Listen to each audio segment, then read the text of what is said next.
Aujourd'hui, on plonge dans un document super intrigant. En 1908, il y a un livre vraiment mystérieux qui est publié. Oui, un texte qui prétend carrément détenir les secrets absolus de l'Égypte antique. C'est ça. Le truc s'appelle le Kybalion et il promet rien de moins que les codes de triche pour comprendre la structure même de l'univers. Sauf que le détail fascinant de cette histoire, c'est que ce manuel n'a absolument pas été écrit par de vieux prêtres ou des pharaons. Ah non, pas du tout. Il a très probablement été rédigé par un avocat et philosophe américain originaire de Chicago, Un certain William Walker Atkinson, c'est bien ça? qui s'est caché derrière le pseudo des 3 initiés. Exactement. Et pourtant, quand on étudie les 7 lois que ce texte décrit, on tombe pas sur des tours de magie ou des trucs perchés. On découvre ce qui ressemble à s'y méprendre au fondement même de la psychologie cognitive moderne. C'est fou, hein? Totalement. En fait, le contexte de l'époque explique bien ce paradoxe. Au début du XXe siècle, le monde traverse une révolution scientifique majeure. La physique quantique commence tout juste à balbutier, la psychanalyse émerge, bref, Les anciens paradigmes s'effondrent un peu de partout. voilà. Et Atkinson faisait partie d'un courant qu'on appelait la nouvelle pensée. Ce mouvement, il cherchait vraiment à comprendre l'impact de l'esprit sur la réalité matérielle. Mais bon, publier un essai de psychologie clinique aride en 1908, ça n'aurait pas captivé grand monde. Du coup, il a packagé ça différemment. C'est ça, il a drapé ses concepts novateurs dans l'esthétique grandiose, un peu mystérieuse de l'hermétisme ancien. Il a attribué tout ça à la figure mythique d'Hermès Trismégiste. En gros, il a donné à des outils d'introspection psychologique une aura d'éternité. C'est une stratégie de communication brillante, en fait. Et c'est notre mission pour cette exploration des sources aujourd'hui. On va gratter le vernis ésotérique de ces 7 fameux principes hermétiques pour révéler la mécanique psychologique qui s'y cache. Et il y a de quoi faire. Oh que oui, parce qu'au-delà du jargon et des majuscules impressionnantes, ce texte propose une grille de lecture hyper pragmatique pour naviguer dans la complexité de nos émotions et de notre réalité quotidienne. Absolument. Le point de départ de toute cette architecture, il repose sur un axiome assez radical. Le texte pose d'emblée la loi du mentalisme. Il dit, je cite, « Le tout est esprit, l'univers est mental ». D'accord. En gros, ça veut dire qu'avant même que la matière prenne forme, avant toute manifestation physique, il y a une pensée. Si on traduit ça à l'échelle de l'expérience humaine, la réalité objective existe peut-être, mais notre accès à cette réalité est intégralement filtré. Filtré et sculpté par notre esprit. Exactement.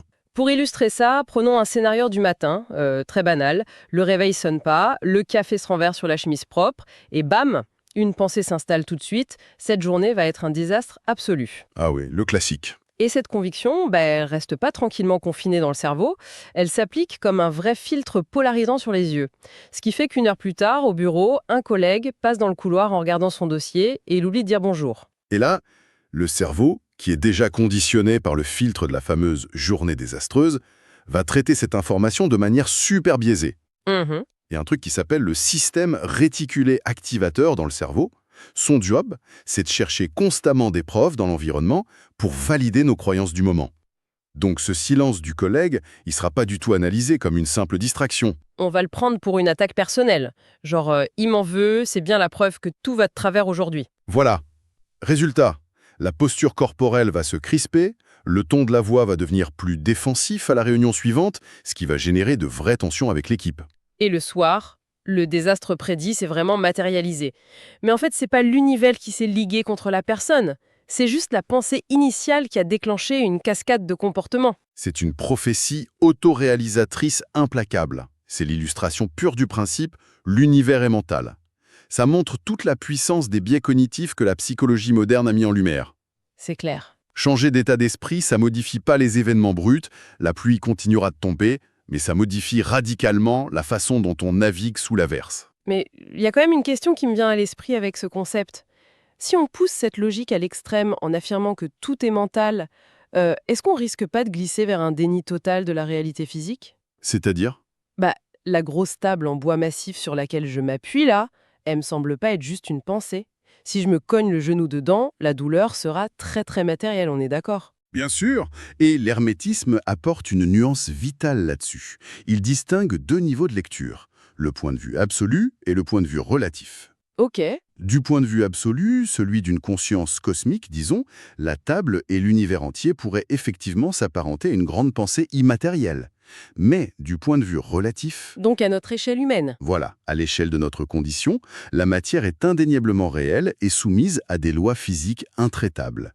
Le texte ne prétend pas que la matière n'existe pas. Il dit simplement qu'elle est la manifestation la plus dense, la plus figée de cette énergie primordiale qu'il appelle l'esprit. D'accord, mais si notre intériorité mentale et le monde physique sont faits de la même étoffe, à la base, il doit bien y avoir une loi qui gère leur interaction. Comment le chaos d'une pensée se traduit concrètement dans la matière. Voir le microcosme qui reflète le macrocosme. Exactement. Ça suggère que les mêmes dynamiques opèrent à toutes les échelles. Ce qui se passe à l'intérieur de notre psyché finit toujours par déborder et se refléter dans notre environnement matériel immédiat. C'est très parlant. Prenons quelqu'un qui traverse une grosse période de surmenage.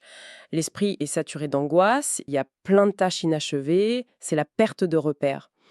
Très vite, sans même qu'il le veuille consciemment, son espace physique va se synchroniser avec cet état. Ah oui, ça rate jamais.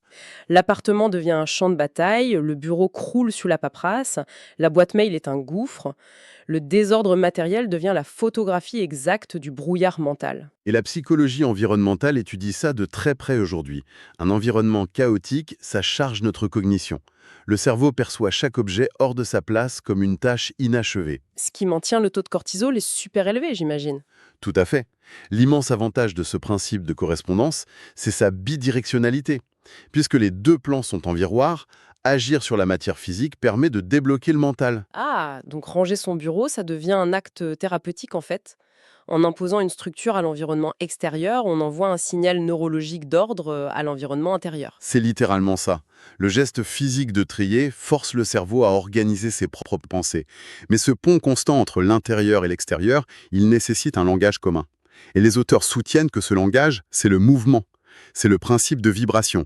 Rien ne repose, tout vibre. Formuler ça en 1908, c'est quand même assez remarquable, juste quand la physique quantique et l'étude de l'agitation thermique commençaient à peine à exister. C'est clair, l'idée c'est que la matière la plus dense n'est qu'une forme d'énergie avec une fréquence vibratoire extrêmement lente. L'analogie des pales d'un ventilateur illustre ça super bien, je trouve. À l'arrêt, les pales sont denses, opaques, bien matérielles, mais si tu lances le moteur à pleine puissance, l'hélice disparaît presque. Oui, elle devient un disque flou, presque transparent. Exactement, au point qu'on croirait qu'elle n'est plus matérielle. Pourtant, la nature de l'objet n'a pas changé d'un iota. C'est uniquement l'accélération de son mouvement qui modifie notre perception de sa densité. Et quand on applique cette mécanique vibratoire à la psyché humaine, ça ouvre des perspectives folles. Nos états mentaux et nos émotions ont leur propre fréquence. Une angoisse sourde ou une vieille rancune, ça vibre à une fréquence très différente d'un sentiment d'enthousiasme. C'est un concept qui résonne beaucoup dans notre expérience sociale de tous les jours. Il y a des fois, t'ouvres la porte d'une pièce et tu ressens une lourdeur écrasante. Et tu découvres que deux personnes viennent juste de se disputer violemment. Le silence est total, mais l'atmosphère est chargée. La fameuse ambiance coupable au couteau. Voilà. Et à l'inverse, si tu rejoins un groupe qui vient de taper un grand éclat de rire, tu ressens une sensation de légèreté immédiate. Les neurosciences l'expliquent par le biais des neurones miroirs et de la contagion émotionnelle. Les micro-expressions, la tension musculaire, même la dilatation des pupilles envoient des signaux invisibles. Et notre cerveau capte ces vibrations corporelles pour synchroniser notre propre état. C'est ça. Si nos émotions agissent comme des fréquences radio, alors on capte et on attire naturellement les situations qui émettent sur la même longueur d'onde. Mais du coup, on se retrouve face à un sacré défi pratique. Comprendre que nos émotions sont des fréquences, c'est bien beau, mais comment on modifie cette fréquence quand on est enlisé dans un sale état de forme ? Dire à quelqu'un « change ta vibration », c'est un peu inutile si on ne lui donne pas le mode d'emploi. Bien sûr, et ce mode d'emploi, il se trouve dans la loi de la polarité. Tout est double. Ça veut dire que les choses qui semblent opposées sont en réalité identiques en nature. Elles diffèrent juste en degrés. Comme un thermomètre, en fait. L'exemple parfait. Le chaud et le froid, ça n'existe pas comme deux éléments distincts qui se font la guerre. Il n'existe que l'énergie thermique. Le froid, c'est juste l'absence relative de chaleur sur un spectre continu. Et le Kybalion affirme que ce spectre thermique s'applique à l'identique à nos émotions. Ah oui, la frontière entre une immense sympathie et une antipathie féroce, c'est exactement ça. Une relation amicale très intense peut, suite à une trahison, basculer en un instant vers une haine viscérale. Exactement. Et c'est pas parce que le cerveau a rangé l'amour dans un tiroir pour en ouvrir un autre rempli de haine. C'est le même curseur d'attachement émotionnel avec la même intensité qui a juste violemment glissé d'un bout à l'autre du spectre. D'un point de vue psychologique, c'est prodigieux. Quand une émotion douloureuse nous submerge, notre réflexe de survie, c'est souvent d'ériger un mur, d'essayer de l'écraser ou de la supprimer. Or, la philosophie hermétique avertit que cette stratégie est vouée à l'échec total. La suppression détruit la vitalité. L'objectif, c'est de pratiquer l'art de la polarisation. Faire glisser le curseur sur la même ligne. C'est ça. La peur paralysante n'est pas l'ennemi du courage, c'est son degré le plus bas. L'énergie de la peur contient le germe de la prudence qui, une fois transformée, devient la vigilance du courage. Ça me fait penser à un barrage hydroélectrique face à la colère, qui est une émotion avec une énergie cinétique colossale. Si tu construis un mur de déni face au torrent, ça va forcément finir par péter. Inévitablement. Et on ne peut pas non plus transformer ce torrent turbulent en un petit ruisseau paisible en claquant des doigts. L'alchimie mentale, ça consiste à construire des turbines pour rediriger l'eau, prendre l'intensité brute de la colère face à une injustice et la canaliser vers une détermination acharnée à régler le problème. C'est la même énergie, c'est la même eau.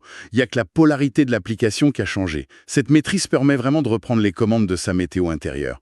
Mais bon, l'environnement extérieur continue toujours d'exercer ses propres pressions. C'est pas un système en vase clos. Non, et c'est là qu'intervient la loi du rythme. Tout s'écoule, le balancier du pendule se manifeste dans tout. Le mouvement de la vie n'est pas une belle ligne droite ascendante, c'est une succession de cycles. L'inspiration, les saisons, l'histoire des civilisations avec leurs apogées et leurs déclins. Et à l'échelle de notre quotidien, c'est le mécanisme derrière l'inévitable coup de blues après une réussite. Ah, ce fameux vide. Bah oui, tu bosses sans relâche sur un super projet, tu le finis dans une euphorie totale, le pic de dopamine est stratosphérique, et 3 jours plus tard, sans aucune raison apparente, t'as un sentiment de vide écrasant. Le balancier a atteint son extrême droite, il repart inéluctablement vers la gauche pour rétablir l'équilibre. Et intégrer ce rythme cyclique, c'est la définition même de la résilience psychologique. Souvent, la souffrance vient pas du creux de la vague lui-même, mais de la résistance acharnée qu'on y oppose. C'est tellement vrai. Accepter que la tristesse, la fatigue ou la baisse de motivation sont juste des phases naturelles d'un cycle de récupération, ça désamorce complètement la panique. On sait que le pendule va repartir dans l'autre sens. De la même manière, observer ce balancier, ça invite à la pondération pendant les périodes de succès. Ça évite l'attachement désespéré à un sommet transitoire. Mais là, je bloque sur un point crucial qui nous amène au principe suivant. Si on est soumis au mouvement perpétuel d'un pendule cosmique, la question évidente, c'est est-ce qu'on est condamné à être ballotté par les circonstances ? Et la réponse se trouve dans la loi de la cause et de l'effet. Le hasard n'existe pas, il n'y a que des lois méconnues. Cause, est-ce qu'on risque pas de sombrer dans une culpabilisation toxique ? Hmm. C'est un peu la porte ouverte pour dire à une personne victime d'un drame ou d'une grave maladie qu'elle a d'une manière ou d'une autre causé son propre malheur. C'est hyper dangereux. C'est une mise en garde fondamentale, et il faut absolument dissiper ce contresens tragique. La philosophie présentée ne formule aucun jugement moral. On parle ni de justice divine, ni de karma punitif. C'est une observation purement neutre, comme la mécanique des fluides. D'accord, on lâche une pierre, elle tombe. Exactement. Le texte reconnaît l'existence d'une multitude de plans de causalité superposés, et la grande majorité nous échappe totalement à notre échelle. Le but, c'est donc pas de scruter le passé avec culpabilité pour trouver quelle mauvaise pensée a provoqué un accident inévitable. Pas du tout. L'outil psychologique ici, c'est de déplacer notre lieu de contrôle pour l'avenir. Face aux aléas, on a souvent tendance à se mettre dans la posture de l'effet, d'être la victime passive des circonstances. Comprendre cette loi, c'est décider de se repositionner en tant que cause. Ah, donc si un événement tragique extérieur s'impose, un truc qu'on n'a ni voulu ni causé, on garde quand même le pouvoir absolu d'être la cause de notre réaction. C'est exactement ça. Choisir consciemment comment on métabolise l'événement, c'est cesser d'être le pion sur l'échiquier pour redevenir le joueur. Et pour être ce joueur, pour initier l'action et créer, il y a besoin d'un moteur. Le tout dernier principe, la loi du genre, dévoile l'anatomie de ce moteur. Ça affirme que les principes masculins et féminins sont présents en toute chose. Alors là, grosse mise au point indispensable. Oui, il faut le préciser. On laisse complètement de côté les notions de sexe biologique ou de rôles sociaux. Le texte parle de dynamique énergétique universelle. C'est comparable à l'anode et la cathode d'une pile électrique. Tu as besoin d'un pôle positif et d'un pôle négatif. Sans la complémentarité des deux, le circuit reste inerte et la lumière ne s'allume jamais. C'est clair. Le principe féminin est conceptualisé comme l'énergie d'accueil, de gestation, l'intuition. Le principe masculin incarne la force de direction, la structure, la volonté de projection vers l'extérieur. Imaginons qu'on crée une entreprise, par exemple. La phase d'idéation demande une réceptivité totale. Il faut écouter le marché, capter des intuitions, laisser incuber les idées sans les juger tout de suite. Ça, c'est l'activation pure du principe féminin. Tout à fait. Mais bon, une idée géniale qui reste dans l'imagination, ça produit rien. Pour que la boîte voie le jour, il faut imposer une structure, fixer des échéances, prendre des décisions et passer à l'action. Et là, c'est le principe masculin qui prend le relais. Le déséquilibre entre les deux mène au naufrage. L'action forcenée, sans réceptivité, ça donne une agitation chaotique. Et l'intuition sans volonté directrice, ça s'évapore en rêve. Carl Jung a d'ailleurs placé cette fusion au cœur de ses travaux. Sur l'individuation, c'est ça, oui? Oui, l'être humain n'atteint sa plénitude que s'il parvient à réconcilier ses parts actives et réceptives, son conscient et son inconscient. Ce voyage à travers ces 7 lois nous ramène à notre point de départ, mais avec une perspective inédite. Le Kybalion, avec tout son décorum mystique, c'est un manuel de survie cognitive hyper sophistiqué. Oui, Il nous apprend à désamorcer nos biais, à utiliser nos émotions pour ne plus les subir, et à accepter les cycles de la vie. C'est vraiment de la psychologie comportementale emballée dans du papyrus. c'est une invitation brillante à l'observation de soi-même et du monde. Bon, la boucle est bouclée. Mais avant de terminer, j'aimerais revenir un instant sur le tout premier pilier, le mentalisme. Je t'écoute. Si la réalité qu'on perçoit est façonnée par le prisme de nos pensées, imaginons ça à l'échelle de l'humanité.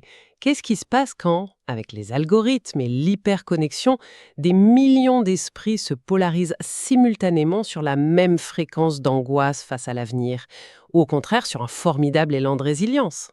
C'est vertigineux comme question.